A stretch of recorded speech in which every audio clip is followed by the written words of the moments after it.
Welcome students. আজকের ভিডিওটা তোমাদের জন্য খুব ইম্পর্ট্যান্ট হতে চলেছে। মডার্ন কম্পিউটার অ্যাপ্লিকেশন সেমিস্টার 4-এর কাউন্সিল থেকে কিন্তু সম্ভাব্য প্রশ্ন দিয়ে দেওয়া হয়েছে, অর্থাৎ টপিক ওয়াইজ এখানে কোশ্চিন আলোচনা করা হয়েছে। আমি প্রথম unit 1 basic of operating system সম্ভাব্য প্রশ্নসমূহ অপারেটিং সিস্টেম দেখে নাও। কাউন্সিল থেকে সম্ভাব্য প্রশ্ন দিয়ে দেওয়া হয়েছে, তার মানে এখানে যেগুলো বলা হয়েছে, এই যে প্রশ্নগুলো যেগুলো আছে এর মধ্যে থেকে কিন্তু প্রশ্ন আসার চান্স 100% হতে চলেছে।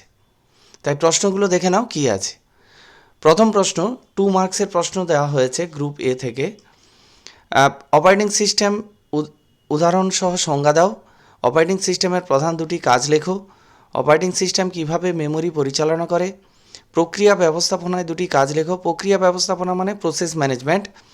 অপারেটিং সিস্টেমকে কেন কম্পিউটারের রিসোর্স ম্যানেজার বলা হয়। অপারেটিং সিস্টেমের ফাইল ব্যবস্থাপনা বলতে কী বোঝো। আইও ডিভাইস ম্যানেজমেন্টে ডিভাইস ড্রাইভারের ভূমিকা কী। ইউটিলিটি সফটওয়্যারের দুটি উদাহরণ দাও। অপারেটিং সিস্টেমের প্রকারভেদগুলি উল্লেখ করো। সিস্টেম সফটওয়্যারের কাজ কী উদাহরণ দাও। অপারেটিং সিস্টেম কিভাবে ত্রুটি শনাক্ত করে এবং উপযুক্ত ব্যবস্থা নেয়। বাফারিং এবং স্পুলিং বলতে কী বোঝো। নেক্সট পরের প্রশ্ন দেখো, কোশ্চেন নাম্বার 13। অপারেটিং সিস্টেমে ইউজার ইন্টারফেস বলতে কী বোঝো। ব্যাচ প্রসেসিং অপারেটিং সিস্টেম কি উদাহরণ দাও। ডিস্ট্রিবিউটেড অপারেটিং সিস্টেম কি উদাহরণ দাও। মাল্টিপ্রোগ্রামিংয়ের দুটি সুবিধে উল্লেখ করো। টাইম শেয়ারিং অপারেটিং সিস্টেমের মূল বৈশিষ্ট্য উল্লেখ করো। টাইম স্লাইস কি। মাল্টিটাস্কিং টাইম শেয়ারিং অপারেটিং সিস্টেমের মধ্যে প্রধান পার্থক্য কী। মাল্টিপ্রসেসিং সিস্টেমের প্রধানত কয় প্রকার। রিয়েল টাইম অপারেটিং সিস্টেম মূলত কোন ধরনের অ্যাপ্লিকেশনের জন্য ব্যবহৃত হয়, দুটি উদাহরণ দাও।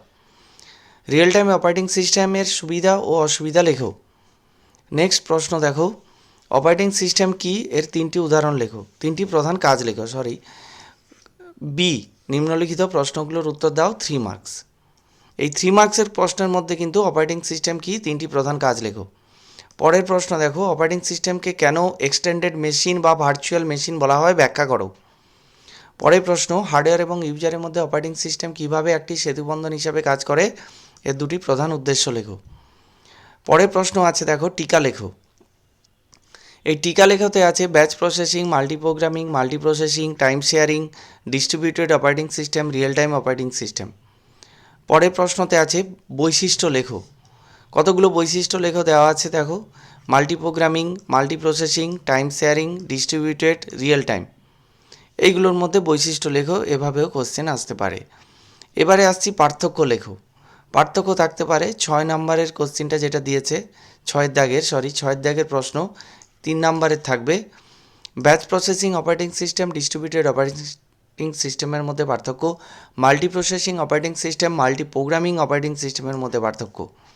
নেক্সট আরও যেগুলো পার্থক্য দেওয়া আছে, multiprocessing operating system, time sharing operating system, batch processing operating system এবং real time operating system, multiprogramming operating system, time sharing operating system. Time sharing operating system কি, এটি কিভাবে ইউজারের উপকারে আসে। পরের প্রশ্ন। নেক্সট প্রশ্ন হচ্ছে, মাল্টিপ্রসেসিং একটি একক প্রসেসরের চেয়ে কীভাবে উন্নত। 3 নম্বরের প্রশ্ন কিন্তু সেভাবে লিখতে হবে। সিস্টেম দৃষ্টিকোণ থেকে অপারেটিং সিস্টেম কেন একটি রিসোর্স ম্যানেজার। নেক্সট প্রশ্ন, মাল্টিপ্রোগ্রামিং অপারেটিং সিস্টেম বলতে কী বোঝো। এই সিস্টেমে সিপিইউ কিভাবে ব্যবহৃত হয়।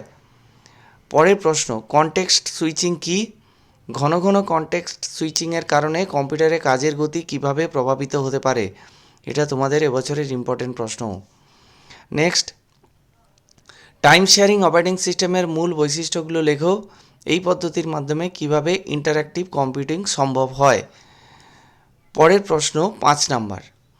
5 নম্বরের যে প্রশ্নগুলো দেওয়া হয়েছে, কোশ্চেন 1, অপারেটিং সিস্টেমের মৌলিক কার্যাবলী ব্যাখ্যা করো। অপারেটিং সিস্টেমের বিভিন্ন প্রকারভেদগুলো কি, চিত্রসহ ব্যাচ প্রসেসিং অপারেটিং সিস্টেম ব্যাখ্যা করো। কম্পিউটার সিস্টেমের স্তরবিন্যাস ব্যাখ্যা করো এবং অপারেটিং সিস্টেম কোন স্তরে অবস্থান করে তা বোঝাও। এরপর যে কোশ্চেনগুলো আছে, আর 3টে কোশ্চেন আছে, এগুলো শুনে নাও, তারপর আরও কিছু কথা আছে সেগুলো শোনো। মাল্টিপ্রসেসিং সিস্টেমের দুটি উপকারিতা, সীমাবদ্ধতা লেখো। স্পুলিং, বাফারিং কি। ডিস্ট্রিবিউটেড অপারেটিং সিস্টেম কি, এর দুটি বৈশিষ্ট্য একটি ব্যবহার লেখো। রিয়েল টাইম অপারেটিং সিস্টেম কি, হার্ড ও সফট আরটিওএস এর মধ্যে পার্থক্য লেখো।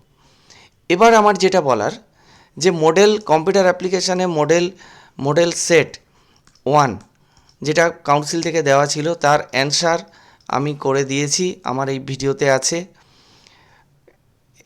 মডেল সেট 2 এরও অ্যান্সার আমার আরেকটা ভিডিওতে দেওয়া আছে, এবং মডেল সেট 3 এর শুধুমাত্র কোশ্চিন দিয়েছি, তার অ্যান্সার এখনও তৈরি করে দিইনি, অ্যান্সার দিলে তোমাদেরকে জানিয়ে দেবো। এবং ফাইনালি যে কথাটা আসছে সেটা হচ্ছে সাজেশান। আমি একটা সাজেশান দিয়েছিলাম, সেই সাজেশানটা কী ছিল, মডার্ন কম্পিউটার অ্যাপ্লিকেশানের উইথ পিডিএফ লিঙ্ক ডেসক্রিপশানে দেওয়া আছে, তার পাসওয়ার্ডও দেওয়া আছে। আমি এই 4টে ভিডিও লিঙ্ক তোমাদের এই ভিডিও ডেসক্রিপশানে দিয়ে দিচ্ছি, তোমরা চাইলে সেগুলোও দেখে নিতে পারো। আজকের ভিডিওটি এই পর্যন্ত।